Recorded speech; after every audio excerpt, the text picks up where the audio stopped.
안녕하세요. 법대로 내 맘대로 박찬계 법무사입니다. 오늘 제목은 자격자 대리인 후 자필 서명 제도입니다. 자격자 대리인 후 등기 의무자 확인과 자필 서명 제도가 시행된 지 3개월여가 지났습니다. 이 제도 시행의 효과나 부작용에 대한 분석은 아직 없습니다. 이 제도 시행 한 달여가 지난 후 관련 기사가 보도되어 옮겨봅니다. 경남신문 2022년 8월 4일자 김재경 기자의 보도입니다. 불법 부실등기 방지와 시민재산권 보호를 위한 법무사, 변호사 등의 자격자 대리인 등기 의무자 확인에 따른 자필 서명 제도가 시행 한 달을 맞았다.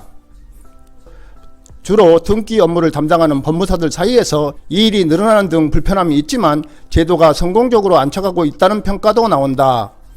지난 7월 1일부터 부동산 등기 규칙 개정 규칙이 시행되면서 법무사나 변호사 등 자격자 대리인이 공동으로 신청한 권리에 관한 등기, 승소한 등기 의무자가 권리에 관한 등기를 신청하는 경우 등의 개별 등기 사건마다 이민이 등기 의무자인지 여부를 확인하고 자필 서명한 정보를 등기소에 제공토록 했다. 이는 등기 신청의 진정성을 자격자 대리인을 통해 강화한다는 취지다. 부동산 등기법은 등기 신청의 진정성 담보를 위해 출석주의를 규정하고 있으나 현실적으로 실무상 대부분 등기가 자격자 대리인에 의해 신청되고 있으며 출석주의에 따른 당사자 확인의 기능은 자격자 대리인이 수행하고 있다. 시민들이 흔히 접하는 부동산 등기 중에는 부동산 매매나 증여로 인한 등기, 상속으로 인한 등기, 근저당권 설정 등기, 근저당권 말소 등기 등이 있다. 이 중 근저당권 설정의 경우 흔히 은행 등 금융기관에서 아파트 등 부동산을 담보로 해 돈을 빌리는 경우로 빌린 돈을 갚게 되면 말소 등기를 하는 것이다.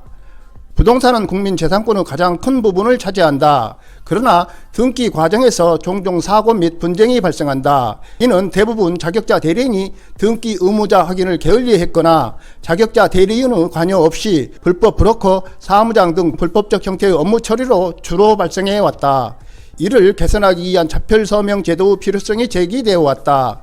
제도 시행 이후 현장에선 장애인이나 노인, 피성년 후견인 등이 대리인을 통해 등기를 신청하는 경우 법무사나 변호사가 대리권 수여 여부 등을 명확하게 확인하는 등 약자의 재산권 침해 방지에 큰 효과를 거둘 것이라는 전망도 나온다.